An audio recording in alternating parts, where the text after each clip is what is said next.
I was watching the map going there, but I'm not listening to it. I had my headphones on. It's been a while since I've done this. That's actually good. So we're live on YouTube now. I hope so. Oh, very good. Very good. No.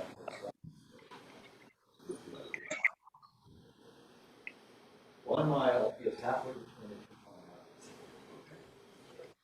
2 miles. 1.5 miles is to the second tree line. Okay.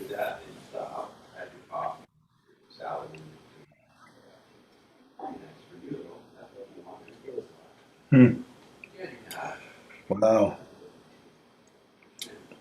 You know, one of the reasons why I think Jesus wants this particular material out there is because, you know, when the original Course in Miracles came out, Ken Wapnick edited it from what Bill Thetford edited it from. So in the notes, Bill is the one who's meant to do the editing. And what Jesus actually said wasn't edited. He said, Bill is responsible for what stays in and what comes out. And he was given a clear reason why. Because Jesus didn't want stuff kept in that he thought would increase people's fear of the material. So Bill had to read through it and see what would not increase fear, but allowed people's fear to be understood. Not to not be fearful, but to allow, and he used the term soul over 200 times. When it originally came out from the foundation, it had been re-edited by Ken Wapnick and Helen. And there's a lot of new information about how Ken said, oh, Helen would never do anything that Jesus wouldn't allow her to do. But that's not true. When Ken first started to come to our house, which was early on, before he even had his center, he talked a lot about the editing with Helen, and he never once mentioned that. What he actually mentioned was he would go to Helen's house, and Helen would fall asleep on the couch while he was doing the editing. So he was the one who got the editing done. Well, he took the term soul out entirely, and he only used it when it was directly involved with biblical references. He took the term soul out entirely, and he replaced it with the term spirit. And when asked, he said spirit and soul have roughly the same meaning. But when you look at, when Jesus clarifies the terms or tells you how he uses them, they don't have the same meaning. So when the court case was over, and the copyright was freed, Jesus said to me, publish Bill Thetford's edition and put the term soul back in. Because people have this idea, and what Jesus is saying throughout the thing is, listen, you're whole and perfect as God created you, and that doesn't change. Now, what he's also saying is God has but one son, but that one son is all the soul in soul wise infinite. There's an infinite number of souls. So he refers to each of us as a soul. We are all souls that make up God's one son. And in this, when he talks about soul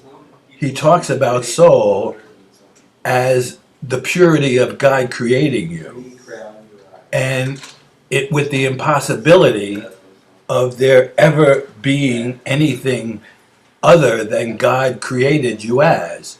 So that is who you are. Now, in this, he says, only the mind is capable of illumination.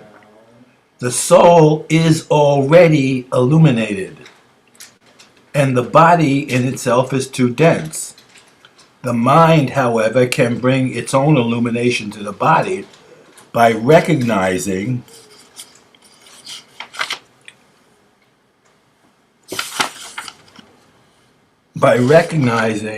that the density is the opposite of intelligence and therefore unamenable to independent learning. It is, however, easily brought into alignment with a mind which has learned to look beyond the density toward the light. So he's saying is, like, our soul is available to us. And when we get to our soul, we see ourselves as God created us. And our mind can be illuminated by that light and use that light as a way of seeing. So it's just interesting. Now, when you read after the editing took place, there's this mistaken idea based on, Christian traditions of original sin, and everybody thinks that's upon the soul. Like our original sin affected us as soul, and so we have to purify ourselves of the original sin. And that's not what Jesus is saying at all. So a lot of this is a correction of traditional Christianity in terms of how people understand it. When they eliminated the word soul, they took out, exactly what he says we are created as. Now, spirit, when he goes into the idea of what spirit is, or the Holy Spirit, he says spirit or the Holy Spirit is a communication link. Spirit is the last communication link that allows us to communicate with the mind of God or the mind of Jesus. And so the Holy Spirit is what, in a sense, we talk about a triune God, Father, Son, and Holy Spirit. Well, the Father created the Son as an extension, and we're held together in the oneness of the spirit of creation as a soul having been created. So spirit and soul don't really roughly have the same meaning in the way Jesus has used them. But there's been such a misunderstanding about that based on the editing of it that people miss the idea of them being a pure, whole, perfect soul without error. Like, you were created without error, and who you are as a soul is not subject to error. Now, one of the things that, and I'm always blessed by this, and it's like more and more so, I'm beginning to like really appreciate it, whereas I didn't always before. I've been blessed by communication with Jesus since before I even knew the course. And Jesus comes to me and he shows me things. So one day I was lying and he said, "Do you want to see what you look like as a soul?" And of course I said yes. And all of a sudden he just showed me this illuminated beingness. That's the best I can come up with it. This illuminated beingness. And what he was trying to show me, he was trying to show me that nothing can touch that. It's like it's covered by even the thinnest sheet of paper would not allow the soul to be touched by anything. And that's what we are. And we never change in the mind of God. And we need to come to recognize ourselves as that soul. So when you read these things, Now, a lot of this stuff was really edited out. A lot was edited out by Bill because they had a particular, he had a particular mindset as to what, but the term soul was kept in. One of the things, and Lana was the one who helped me understand this, one of the things that I realized was, so say like Ken Wapnick. So Ken Wapnick was an out of work, recently credentialed psychologist, and he went to Helen and Bill to look for a job. Now, Helen and Ken were like mother and son, and Bill sort of bowed out of the picture. But what they did do was they gave Ken Bill's edit of the course for him to read. And he read it, and he, from reading it, he had a particular understanding that wasn't necessarily what Jesus was talking about, but what helped him. So he went back to Helen, and he told Helen he thought it needed more editing. Now, Ken had an idea of what he wanted the course to say because he thought that's what it was saying. So he edited it from the perspective of making it say what he thought it was meant to say as he heard it. And what I've noticed is every single person who has put out an edition of this, even Robert Perry, when I started to read it, and Robert Perry claims that he used the text for the text of A Course in Miracles, but even Robert Perry edited it. So sometimes he used the word soul, sometimes he used the word spirit. So while he says he used the original text, even he edited the text. And what I've noticed in looking at the different editions was something that Lana helped me to see, was that everybody who read it had an experience of some kind and a meaning for them personally.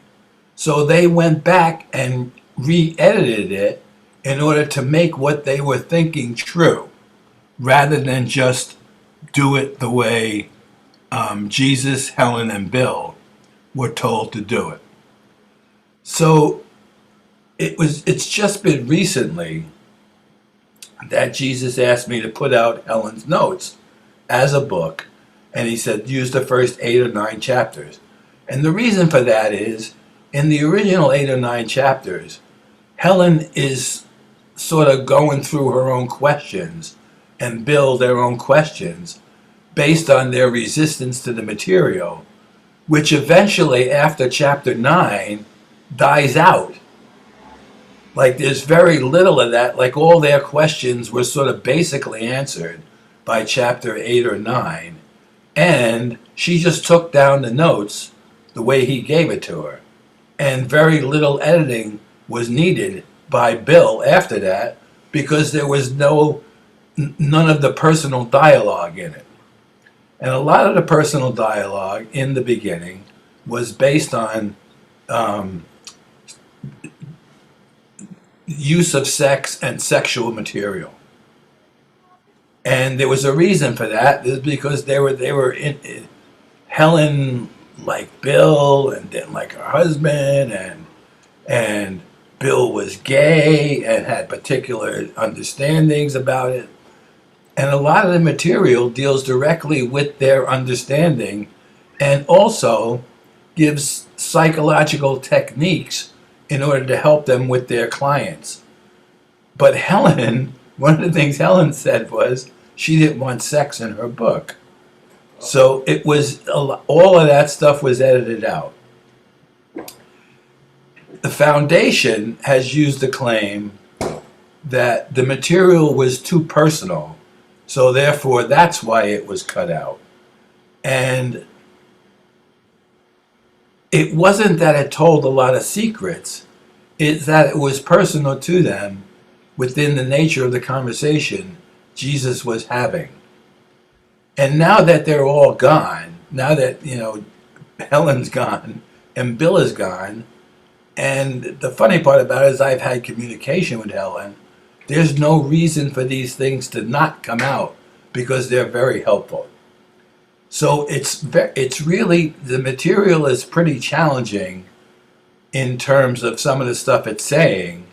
If you're used to the course the way it's been edited by, say, the foundation or other people, but it's much more informational and personal, and conversational.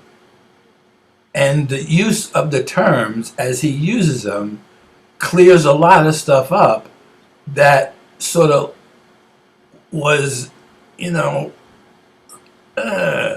not quite understood clearly, because of the nature of the switching of the terms. And soul was a very big one, because like I said, it was used over 200 times, and in the first edition that came out, it was maybe in there 5 times, and it was only in direct biblical quotes.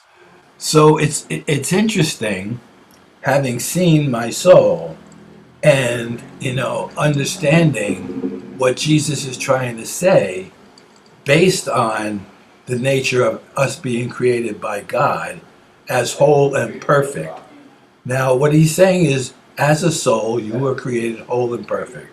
And the sum total of all the souls created, in number infinite, in nature eternal, that makes up God's one Son, or the Christ. So it leaves room for our individuality in that sense. And it doesn't say there's only one of us. It never says in the Course there's only one of us. It says God has but one Son, and that one Son is you.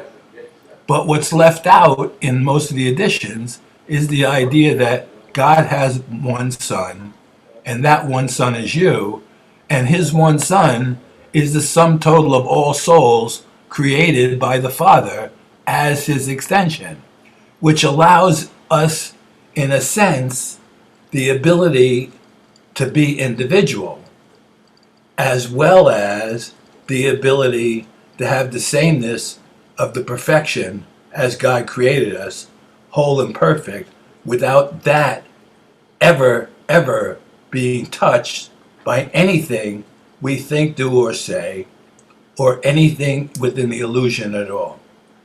And now I'm just saying this as an aside, because when I read these notes, like, I'm blown away, and I've read them before, but when I read them and I see what he's actually saying, it's so refreshing and so personal, and it's so revealing as to what he's shown me about myself and about all of our brothers. And without the understanding of his terms, and the fact that he even used the terms for a reason, it's almost impossible to discuss this stuff, because people go back to other people's opinions rather than Jesus' words himself.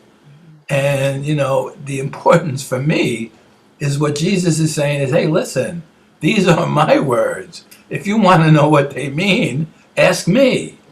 Because he's trying to open up communication between us and, through the Holy Spirit, to show us that there really is no such thing as death. So if he can communicate with us, or, like Vicky's friend Claire, or Paulie, if people who seem to have passed away in the world can communicate with us, then there really is no death.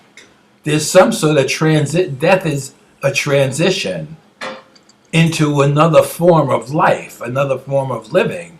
It's not a death and then you go to heaven. It's not like that. It's just releasing yourself from an effect that's self-made and self-imposed, because you're ready to go beyond the need for the self-imposition and the limitation.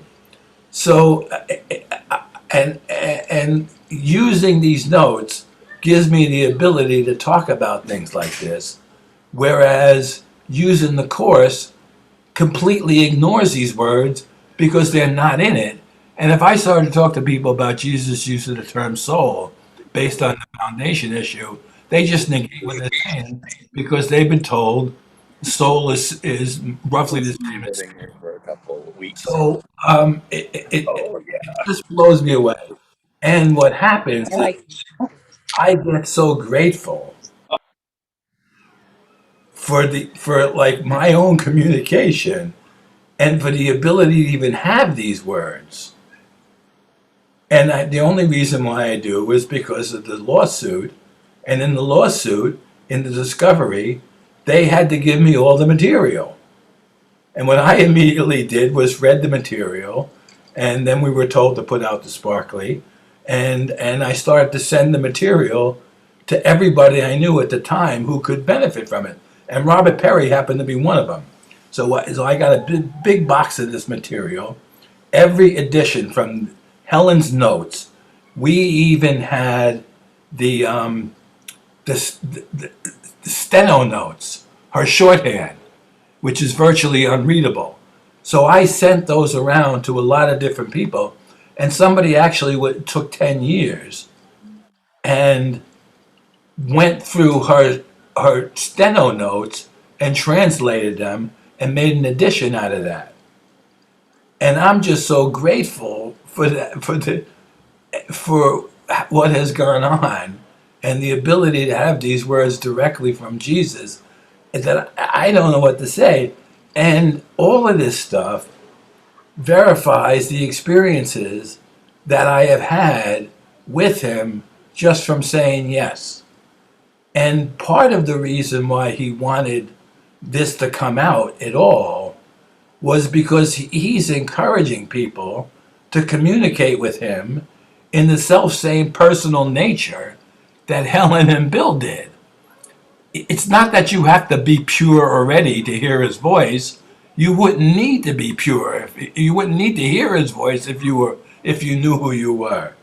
But you can have all the misunderstandings you have, all the sort of like ill feelings or sinfulness you think you have, and all he's asking us to do is turn to him so that we can communicate with him, because he will give us a direct communication, and that shows us, number one, he didn't die, he's still alive here with us, and number two, you're getting a direct transmission of the truth as an experience, as well as getting a personal understanding of what you need to know based on what we need to learn individually.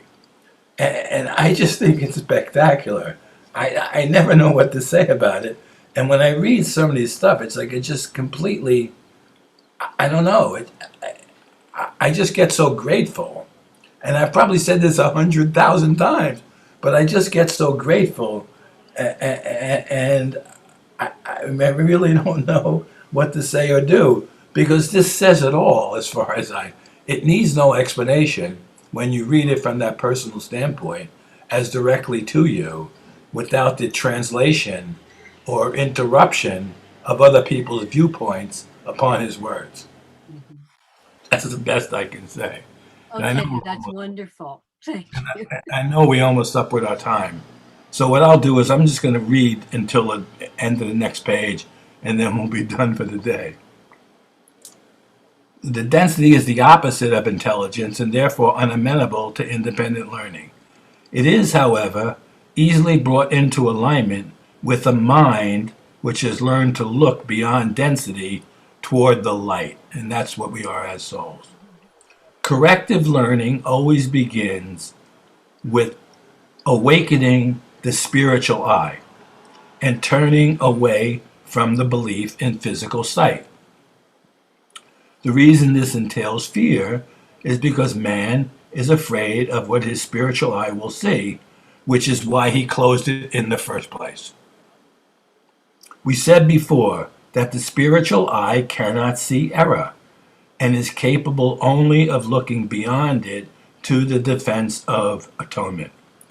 There is no doubt that the spiritual eye does produce extreme discomfort by what it sees. The thing that man forgets is that the discomfort is not the final outcome of its perception. When the spiritual eye is permitted to look upon the defilement of the altar, it also looks immediately toward atonement. Nothing which the spiritual eye perceives can induce fear. Everything that results from accurate spiritual awareness merely is channelized toward correction. Discomfort is aroused only to bring the need to correct forcibly into awareness. And that's a big statement. What he's saying is the need to experience discomfort is primary to healing. Because unless you feel the discomfort, there's nothing to hear. So trying to stay safe and in silence or alone really doesn't allow you the discomfort you need to heal your mind and therefore understand what you are as a soul. But it certainly allows you to not experience discomfort and think that you're only experiencing love, which is not his technique at all. When what the physical eye sees is not corrective, nor can it be corrected by any device which can be physically seen. As long as a man believes in what his physical sight tells him, all his corrective behavior will be misdirected. The reason why the real vision is obscured is because man cannot endure to see his own defiled altar. But since the altar has been defiled, the fact becomes doubly dangerous unless it's perceived. This perception is totally non-threatening because of the atonement. The fear of healing arises in the end from an unwillingness to accept the unequivocal fact that healing is necessary. Now, you can't get a much more simpler statement than that. I mean, it's so direct and so profound in its directness that you don't even know what to do with it. I mean, he's saying, listen, the reason why you need to be healed is because you're unhealed, and you're not going to recognize, you're going to deny your unhealedness, which is why you need to experience discomfort. And discomfort is involved in relationship. You're never going to allow yourself to experience that alone because you're in denial of the fact that you're uncomfortable, and you get the result of your thinking. So your thinking is channelized toward that denial and making that denial true. Healing was an ability which was lent to man after the separation, before which it was completely unnecessary. Like all aspects of the space-time belief, healing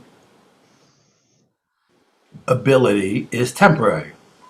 However, as long as time persists, healing remains among the stronger human protections.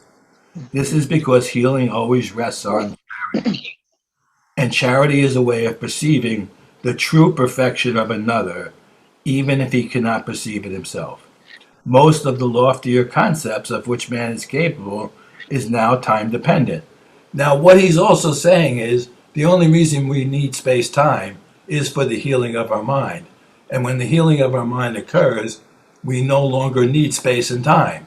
So space and time is not causative, and it has a limit, and the limit is based on our need for it and our lack of accepted correction.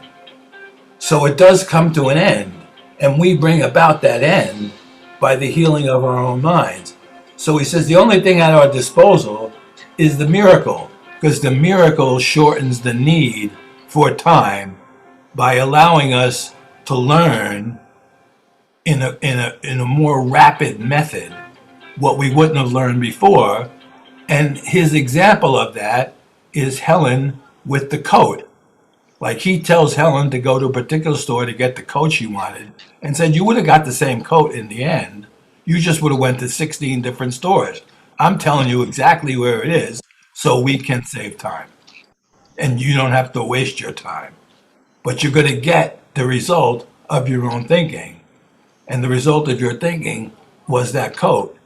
So in that little segment, he's trying to show her how we can save time in the entirety of space and time and bring time to an end because we no longer need it. So in the end, when we're healed totally and with all of our brothers, time is no longer necessary. And what we're finding is when we have communication with brothers who are beyond our space and time, who we are doesn't change. Our minds and our heart and our soul are still existent in that sense.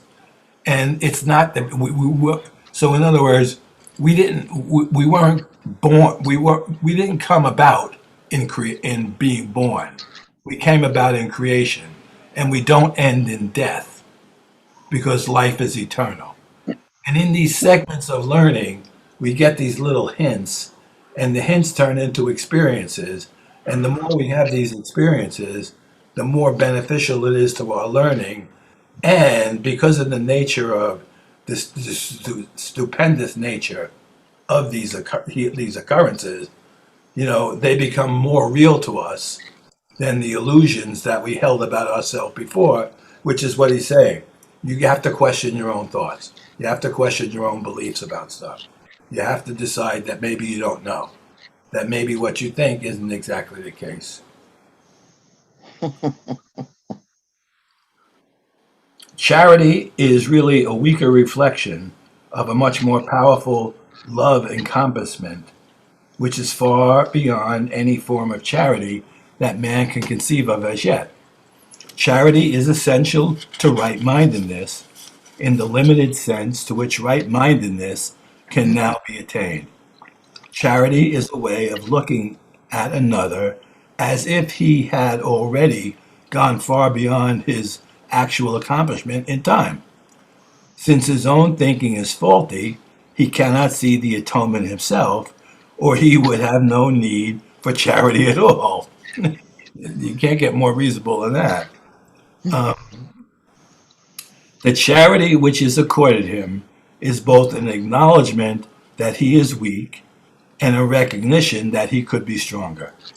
The way in which both of these beliefs are stated clearly implies their dependence on time, making it quite apparent that charity lies within the framework of human limitations, though toward the higher levels.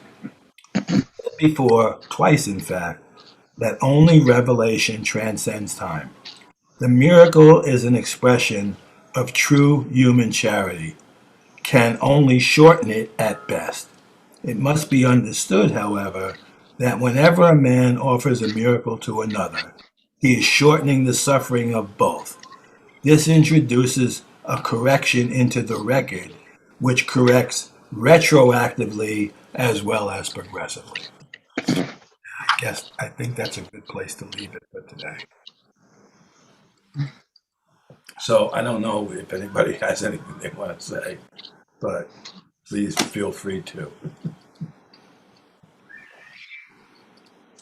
Well, Teddy, I can just say, when I first began studying the course and I became aware of Ken Wapnick and his teachings, I had the feeling that I had to have my own experience with the course first before listening to anybody else's interpretations or teachings, no matter what it was.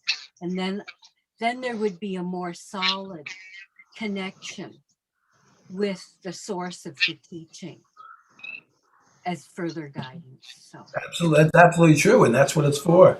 mhm. He's really using Helen and Bill as an example of the ability for anybody to communicate with them, Yes. even if they don't believe him or don't accept that it's him as far. Finally, they both do. And finally, whether they believed it or not, or it was irrelevant. They did what they were asked to do, and it allowed them to have a perspective from which to question their own thinking and their own beliefs. But it's also goes, in a way, it's beliefs, yes, but it goes into bringing up the fear, Yes. which is where the resistance comes in working directly with inner voice. And Yes. inner voice is always so accepting. In fact, it can only work with us if we're open and honest about what's in our minds at that moment and Right. about the fear. Well, that's one of the things that I find with this material. I mean, Jesus tells them some of the stuff they do is stupid, but he's not judgmental of them as far as being whole and perfect. He's not saying that changes your wholeness and perfection. He's saying it only hinders you in your learning. And there's ways that you don't have to do that to yourself. So it's very sort of not judgmental. At the same time, it's incredibly confronting too. Mm-hmm. And that's what we need. That's what I need. Absolutely. And, and discussion of the course is good. Listen to other people's opinions is good. But the application and the use and application of it is what it's all about. Otherwise, it's just another sort of philosophy. It's a philosophical endeavor that could be true or not true. And until you utilize it in the application, you don't know.